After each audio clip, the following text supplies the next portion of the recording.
부활하신 예수님께서는 40일 동안 제자들에게 여러 차례 나타나셔서 부활의 확실한 증거를 보여주셨습니다. 주님은 제자들에게 이렇게 분부하셨습니다. 예루살렘을 떠나지 말고 내게서 들은 바 아버지께서 약속하신 것을 기다리라. 요한은 물로 세례를 베풀었으나 너희는 몇 날이 못되어 성령으로 세례를 받으리라. 오직 성령이 너에게 임하시면 너희가 권능을 받고 예루살렘과 온 유대와 사마리아와 땅끝까지 이르러 내 증인이 되리라. 이 말씀을 마치신 후에 예수님께서는 제자들이 보는 앞에서 하늘로 올라가셨습니다. 주님의 부활과 승천을 목격한 제자들은 주님께서 분부하신 대로 예루살렘의 한 다락방에 모였습니다. 마가의 다락방에 모인 제자의 수가 약 120명이나 됐습니다. 그들은 그곳에서 마음을 같이하여 열흘 동안 오로지 기도에 힘썼습니다. 오순절날이 이르자 갑자기 하늘에서 급하고 강한 바람 같은 소리가 나고 불의 혀같이 갈라지는 것이 각 사람 머리 위에 임하여 있더니 그들이 다 성령의 충만함을 받고 성령의 말하게 하심을 따라 다른 언어로 말하기 시작했습니다. 세계 도처에 흩어져 있던 디아스포라 유대인들이 오순절 절기를 지키기 위해서 예루살렘에 와 있다가 예수님의 제자들이 외국어로 말하는 것을 보고 깜짝 놀랐습니다. 그들은 이 일을 신기하게 생각하며 서로 말했습니다. 보라, 이 사람들이 다 갈릴리 사람이 아니냐? 우리 각 사람이 난곳 방언으로 듣게 되는 것이 어찌 됨이냐? 또 어떤 이들은 그들이 세술에 취했다고 조롱하기도 했습니다. 그때 베드로가 일어나서 세계 도처에서 온 유대인들과 예루살렘에서 사는 모든 사람들에게 소리 높여 설교했습니다. 그날 베드로의 설교를 듣고 하루에 3,000명이 회개하고 세례를 받았습니다. 오순절 성령 강림으로 교회가 탄생했고 성령 충만한 교회는 신도의 수가 급격히 늘어났습니다. 오늘 본문에는 성령 충만한 초대교회 성도들이 어떻게 교회 생활을 했는지 자세하게 나와 있습니다. 원래 교회라는 공동체가 어떤 공동체인지 교회의 원형적인 모습을 우리는 오늘 본문에서 발견할 수 있습니다. 성령 충만한 초대교회는 우리 아가페 교회가 꿈꾸는 교회입니다. 우리 교회의 꿈은 오순절날 성령님께서 세우신 교회의 본래 모습을 회복하는 겁니다. 성령 충만한 초대교회는 어떤 모습이었을까요? 첫째로 사도의 가르침을 받는 교회였습니다. 사도행전 2장 42절 상반절을 보면 그들이 사도의 가르침을 받아 이렇게 기록하고 있습니다. 사도들의 가르침은 다른 것이 아니었습니다. 사도들의 설교는 오직 예수 그리스도의 십자가와 부활이었습니다. 사도들의 가르침은 복음 그 자체였습니다. 복음은 교회의 핵심 가치입니다. 예수 그리스도의 복음이 없는 교회는 더 이상 교회가 아닙니다. 아무리 건물이 웅장하고 예배당이 화려해도 강단에서 예수님의 십자가와 부활이 선포되지 않는 곳은 교회가 아닙니다. 단지 웅장한 문화센터일 뿐입니다. 예수 그리스도의 십자가와 부활이 빠진 설교는 설교가 아닙니다. 설교가 배꼽을 잡을 만큼 재미있고 눈물을 쏙 빼놓는 감동이 있다 할지라도 예수님이 빠진 설교는 설교가 아니라 단지 강연일 뿐입니다. 오늘날은 교회에서 너무나 많은 것을 가르친 나머지 오히려 복음의 색깔이 점점 흐려지고 있습니다. 복음이 있어야 될 자리를 문학과 철학과 심리학과 정신분석학이 차지하고 있습니다. 교회에서 사람들을 끌어모으기 위해서 영어도 가르쳐주고 중국어도 가르쳐주고 꽃꽂이도 가르치고 기타도 가르쳐주고 서예도 가르치고 재즈 댄스도 가르칩니다. 그러나 초대교회는 그렇지 않았습니다. 초대교회 사도들의 가르침은 오직 예수 그리스도였습니다. 사도들의 모든 설교는 예수 그리스도의 십자가와 부활에 초점이 맞춰져 있었습니다. 오순절날 성령 받은 베드로가 예루살렘에 있던 유대인들에게 뭐라고 설교했습니까? 베드로는 예수님의 십자가와 부활을 담대하게 증언했습니다. 형제들아, 내가 조상 다윗에 대하여 담대하게 말할 수 있노니 다윗이 죽어 장사되어 그 묘가 오늘까지 우리 중에 있도다. 그런 선지자라 하나님이 이미 맹세하사 그 자손 중에서 한 사람을 그 위에 앉게 하리라 하심을 알고 미리 본 고로 그리스도의 부활을 말하되 그가 음부에 버림이 되지 않고 그의 육신이 썩음을 당하지 아니하시리라 하더니 이 예수를 하나님이 살리신지라 우리가 다 이 일의 증인으로다. 그런즉 이스라엘 온 집은 확실히 알지니 너희가 십자가에 못 박은 이 예수를 하나님이 주와 그리스도가 되게 하셨느니라. 유대인들은 이 설교를 듣고 마음이 찔려서 우리가 어찌할꼬 하며 회개하기 시작했습니다. 베드로의 오순절 설교를 듣고 그날 하루에 3,000명이나 회개하고 새신자가 되었습니다. 사도 바울의 설교도 오직 예수입니다. 바울의 설교에는 다른 것이 없습니다. 오직 십자가에 달리신 예수 그리스도만 증거했습니다.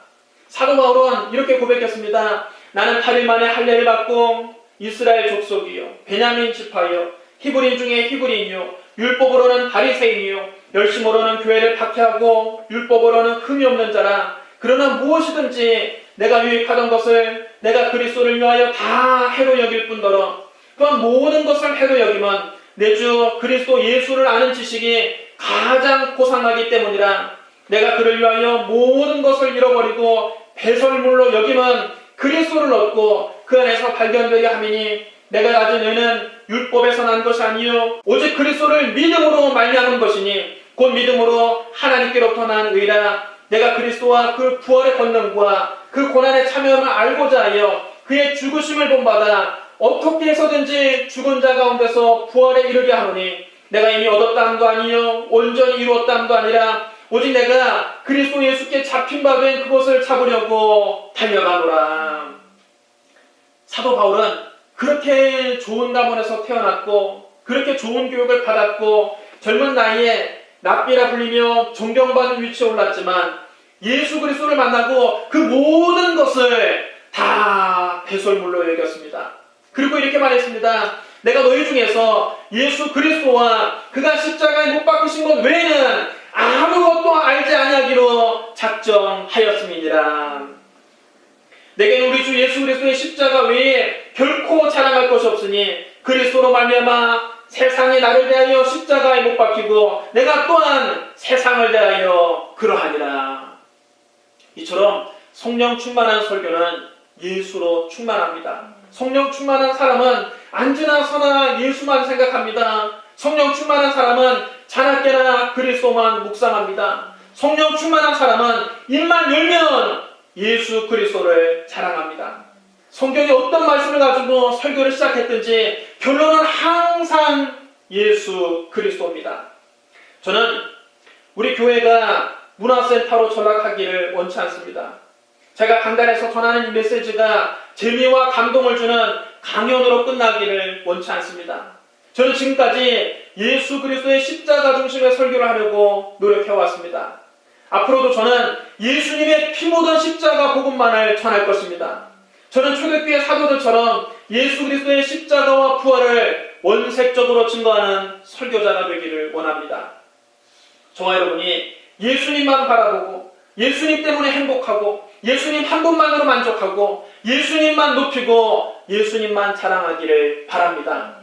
우리 아가페 교회가 예수로 충만한 교회가 되기를 주님의 이름으로 축원합니다. 둘째로 오로지 기도하기를 힘쓰는 교회였습니다. 사도행전 2장 42절 하반절에 보면 오로지 기도하기를 힘쓰니라 그렇게 기록되어 있습니다. 초대교회는 기도하는 공동체였습니다. 초대교회 성도들은 날마다 마음을 같이하여 성전에 모이기를 힘썼습니다. 그들이 성전에 모여서 뭘 했을까요? 오로지 기도하기를 힘썼습니다. 예수님께서 십자가를 지시기 전에 예루살렘 성전에 들어가 봤더니 그 안에서 돈 바꾸는 사람들, 비둘기 파는 사람들, 양이나 염소를 파는 사람들이 자리를 잡고 장사를 하고 있었습니다. 한쪽에서는 돈 바꾸라는 소리를 지르고 또 다른 곳에서는 짐승의 울음소리가 들리고 또 다른 곳에는 기도하는 소리가 섞여서 성전 안이 야단법석이었습니다. 하나님의 성전이 완전히 장터로 전락하고 말았습니다. 그것을 보시고 분노하신 예수님이 채찍을 만들어서 양떼와 소떼를 사정없이 치셨습니다. 또 돈 바꾸는 사람들의 상을 엎으시고 비둘기 파는 사람들의 의자를 던져버리셨습니다. 예수님께서 성전에서 장사하는 사람들 다 내쫓으시고 말씀하셨습니다. 기록된 바 내 집은 기도하는 집이 되리라 하였거늘 너희는 방도의 소굴을 만들었도다. 장사하는 사람들을 쫓으신 예수님은 날마다 성전에서 하나님 말씀을 가르치셨습니다. 예수님께서 이렇게 성전을 깨끗하게 하셨는데 오순절날 성령이 강림하고 나서 그리스도인들은 날마다 성전에 모여서 오로지 기도하기에 힘썼습니다. 예수님께서 바라시던 성전의 본래 모습이 드디어 회복된 것입니다. 오순절날 성령 받고 난 다음 제자들이 성전에 날마다 모여서 오로지 기도하기에 힘쓰며 성전의 본래 모습이 회복된 것입니다. 여러분, 오늘날 우리는 무엇에 열중합니까? 요즘 대통령 선거를 앞두고 사람들이 모이는 곳마다 정치 토론장이 됩니다. 아버지와 아들이 지지하는 후보가 서로 달라서 다투고 형제간의 목소리를 높여서 싸우고 친구들끼리 정치 토론하다 서먹서먹해지고 심지어는 부부간에도 선거 때문에 싸우는 경우를 종종 보게 됩니다. 서로 상대방이 지지하는 후보를 비난하다가 그것이 자기들 싸움이 되고 맙니다. 여러분, 교회에 와서도 정치 얘기하고 싶어서 입이 근질근질 하시죠? 그러나 교회에서는 절대로 정치 얘기하지 마십시오. 교회는 정치 토론하는 곳이 아니라 기도하는 곳입니다. 예수님이 말씀하지 않으셨습니까? 내 집은 기도하는 집이 되리라 하였거늘. 괜히 정치 얘기 꺼냈다가 교회 분란만 생깁니다. 여러분, 솔직히 대통령 후보 중에 마음에 쏙 드는 후보도 없지 않습니까? 대통령 후보 15명 중에 예수님처럼 완전한 분이 누가 있습니까? 한 사람도 없습니다. 다 허물만한 사람들일 뿐입니다. 그러면 5월 9일 선거일에 우리는 어떻게 해야 됩니까? 기도 많이 해보시고 투표하시면 됩니다. 최선이 없으면 차선을 선택하십시오. 차선도 없으면 최악을 피해 차악을 선택하면 되는 것입니다. 대통령 선거는 딱 거기까지입니다. 대통령 선거가 뭐라고 가족끼리 싸우고 친구끼리 다투고 교회가 분열됩니까? 대통령 바뀐다고 내 삶이 바뀌지 않습니다. 진보 정권 10년도 겪어봤고 보수 정권 10년도 겪어봤지만 내 삶이 크게 달라지지 않았습니다. 오히려 대통령들 때문에 나라가 시끄럽지 않았던 적이 한 번도 없습니다. 한 사람도 예외 없이 임기 말에 가서는 대국민 사과하고 불명예스럽게 퇴임했습니다. 그러므로 대통령에게 너무 큰 기대를 걸지 마십시오. 내 삶을 바꾸는 분은 대통령이 아니라 예수님이십니다. 그 다음 사람들이 모여서 많이 하는 얘기가 재테크 얘기입니다. 부동산에 투자해서 얼마를 벌었다, 주식에 투자해서 얼마를 날렸다, 이런 말들 여러분 모임에 많이 하죠. 또 사람들은 모여서 연예인 얘기 많이 합니다. 아무개가 잘생겼다, 아무개가 예쁘다, 누가 누구랑 사귄다더라, 누가 어디를 성형했다더라, 이런 말들 많이 합니다. 이런 세속적인 얘기는 교회에서 삼가십시오. 예수님께서 말씀하지 않으셨습니까? 내 집은 기도하는 집이 되리라 하였거늘. 예수님께서 성전에서 장사하는 사람들을 다 내쫓으신 것처럼 우리도 교회에서 정치 얘기, 재테크 얘기, 연예인 얘기 같은 세속적인 화제들을 다 몰아내야 됩니다. 그리고 우리의 마음을 십자가 달리신 예수님께 집중해야 됩니다. 초대교회 성도들처럼 오로지 기도하기 힘쓰는 저와 여러분이 되시기를 주님의 이름으로 축원합니다. 셋째로 떡을 떼며 서로 교제하는 교회였습니다. 사도행전 2장 42절 중간을 보면 서로 교제하고 떡을 떼며 라고 기록하고 있습니다. 또 사도행전 2장 46절에 보면 날마다 마음을 같이하여 성전에 모이기를 힘쓰고 집에서 떡을 떼며 기쁨과 순전한 마음으로 음식을 먹었다고 했습니다. 초대교회 성도들은 성전에 모여서는 사도들의 설교를 듣고 오로지 기도하기 힘썼고 집집마다 돌아가며 모여서는 음식을 나눠 먹으며 교제했습니다. 건강한 교회는 회중 예배와 소그룹 교제가 함께 있습니다. 예배와 소그룹은 교회의 두 날개입니다. 독수리는 모든 새들 중에 왕입니다. 그러나 제 아무리 독수리라 할지라도 한쪽 날개만 가지고는 날 수 없습니다. 두 날개가 있어야 비로소 비상할 수 있는 겁니다. 교회의 두 날개는 예배와 소그룹입니다. 그중 어느 하나만 가지고 교회가 비상할 수 없습니다. 예배와 소그룹 둘 다 잘 되는 교회가 힘차게 비상하는 것입니다. 대규모 예배에서는 따뜻한 교제를 나누기 어렵습니다. 사랑이 넘치는 소그룹은 교회를 건강하게 합니다.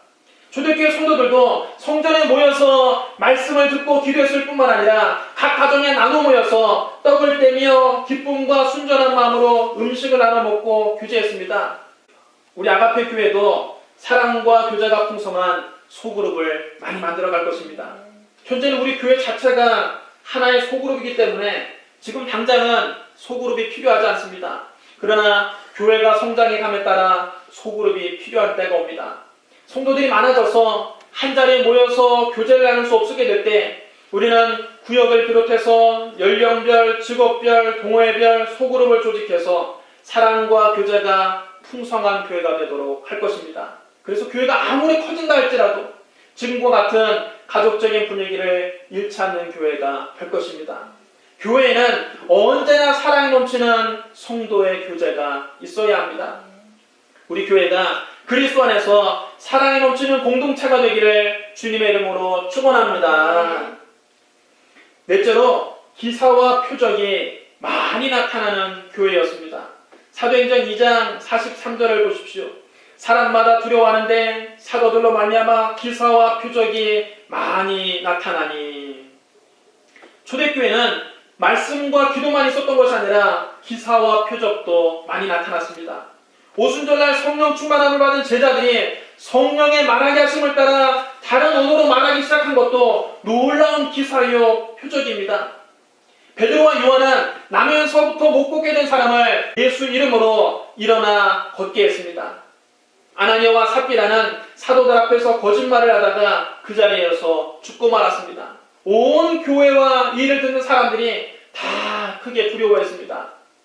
심지어 사람들이 병든 사람을 업고 길거리로 나와서 침대나 유위에 눕혀놓고 베드로가 지나갈 때 그의 그림자라도 덮이기를 바랐습니다. 예루살렘 부모 사람들도 많이 몰려왔는데 그들도 병든 사람들과 더러운 귀신에게 고통당하는 사람들을 데리고 와서 모두 다 고침을 받았습니다. 베드로는 루다에서 8년 동안 중풍병으로 들어놓은 애니아라는 사람을 만났습니다. 베드로가 애니아야, 예수 그리스도께서 너를 낫게 하시니 일어나 네 자리를 정돈하라 하자 그가 즉시 일어났습니다. 루다와 사론에 사는 사람들은 애니아에게 일어난 일을 보고 모두 다 주님께 돌아왔습니다. 베드로는 욥바에서 죽은 다비다를 살려내기도 했습니다. 그 소문이 온 욥바에 퍼져서 많은 사람이 주님을 믿었습니다. 베드로가 고넬료의 집에서 설교할 때 이방인들도 성령 받고 방언을 말하기 시작했습니다.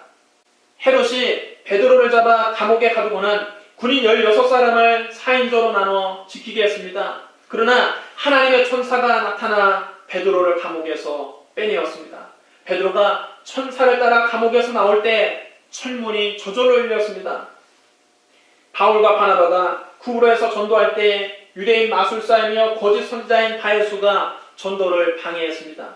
그때 바울이 성령에 충만하여 그에게 말했습니다. 모든 거짓과 악행에 가득한 자여, 마귀의 자식이여, 모든 의의 원수여, 주의 바른 길을 굳게 하기를 그치지 않겠느냐. 보라, 이제 주의 손이 네 위에 있으니 네가 맹인이 되어 얼마 동안 해를 보지 못하리라. 그러자 즉시 안개와 어둠이 그를 덮었습니다. 그는 앞을 보지 못하고 자기를 인도해 줄 사람을 찾았습니다. 바울이 루스드라에서 전도할 때 발을 쓰지 못하는 한 사람이 앉아 있었습니다. 그는 나면서부터 못 걷게 되어 한 번도 걸어본 적이 없는 사람입니다. 이 사람이 바울의 설교를 듣고 앉아 있을 때 바울이 그를 주목하여 보니 구원받을 만한 믿음이 그에게 있는 것을 보고 큰 소리를 외쳤습니다. 네 발로 바로 일어서라. 그러자 그 사람이 벌떡 일어나 걷기 시작했습니다. 바울과 신라가 빌립보에서 전도하다가 잡혀서 옥에 갇히게 되었습니다. 그들은 바울과 신라를 몹시 때리고 감옥에 가둔 후 간수에게 단단히 지키라고 명령했습니다. 이 명령을 받은 간수는 그들을 깊숙한 감방에 가두고 발에 착고를 든든하게 쳐놓았습니다. 한밤중에 바울과 실라가 기도하고 하나님을 찬송하자 갑자기 큰 지진이 나서 옥토가 움직이고 문이 다 열리며 모든 사람의 메인 것이 다 풀렸습니다. 하나님께서 바울의 손으로 놀라운 능력을 행하게 하시니 심지어 사람들이 바울의 몸에서 손수건이나 앞치마를 가져다가 병든 사람에게 얹으면 그 병이 떠나고 악귀도 나갔습니다. 바울이 드로아에서 밤늦게까지 설교할 때 유도고라고 하는 청년이 창문에 걸터 앉아 졸다가 그만 3층에서 떨어져 죽었습니다. 그때 바울이 내려가서 그 유도고를 안고 다시 살려냈습니다. 바울을 싣고 로마로 가던 배가 유라굴로라고 하는 광풍을 만나 파산하고 배에 탔던 사람들이 멜리데 섬에 구조되었습니다. 거기서 바울이 독사에 물리게 되었는데 아무 일도 없자 원주민들이 그를 신이라고 불렀습니다. 여러분, 부활하신 예수님이 일전에 이렇게 말씀하신 적이 있지요. 믿는 자들에게는 이런 표적이 따르리니 곧 그들이 내 이름으로 귀신을 쫓아내며 새 방언을 말하며 뱀을 치고 올리며 무슨 독을 마실지라도 해를 받지 않으며 병든 사람에게 손을 얹은즉 나으리라. 이 말씀이 사도행전에서 그대로 실현된 것입니다.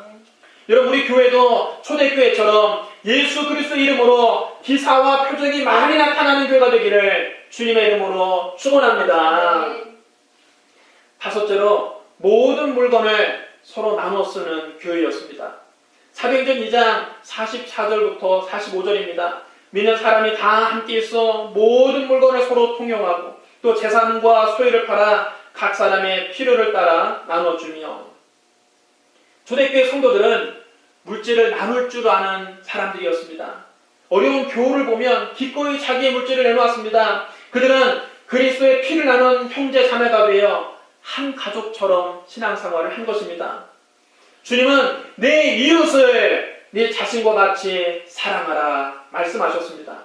예수님께서 3년 동안 제자들을 데리고 다니며 가르치셨어도 제자들이 이 말씀을 실천하지 못했는데 오순절날 성령 받고 난 다음 이 말씀이 초대교회에서 그대로 실현된 것입니다. 성령 충만한 사람은 마음속에 하늘나라가 임하였기 때문에 이 세상 물질에 집착하지 않습니다. 이 땅의 것에 집착하지 않습니다. 우리도 초대교회 성도들처럼 서로 나눌 수 있는 가족이 되었으면 좋겠습니다. 정말 도움이 필요한 사람, 어려움 당한 사람에게 조금 여유가 있는 사람이 자기 것을 쪼개어 나누어 준다면 얼마나 따뜻한 교회가 되겠습니까? 함께 신앙생활하는 교우를 내 자신과 같이 사랑하는 저와 여러분이 되시기를 주님의 이름으로 축원합니다.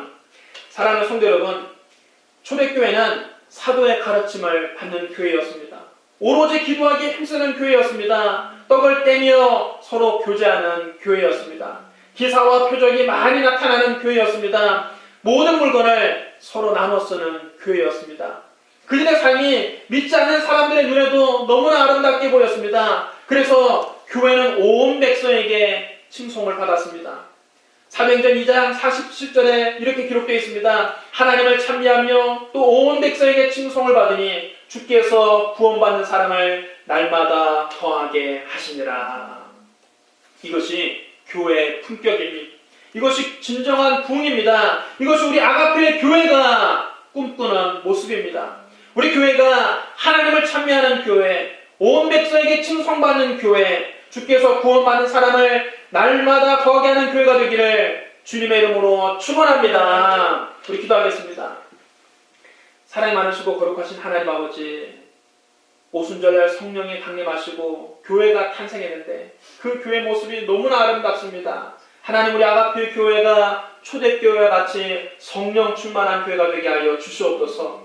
오직 하나님 말씀만을 나누는 교회가 되게 하여 주옵소서. 기도하기에 힘쓰는 교회가 되게 하여 주옵소서. 떡을 떼며 기쁨과 순전한 마음으로 교제하는 교회가 되게 하여 주옵소서. 기사와 표적이 많이 나타나는 교회가 되게 하여 주옵소서. 사랑으로 나누는 교회가 되게 하여 주시옵소서. 이런 교회가 되기를 간절히 소원합니다. 우리만은 할 수 없습니다. 성령이여 우리 교회를 이끌어 주시고 변화시켜 주시옵소서. 예수님 이름으로 감사함의 기도드리옵나이다.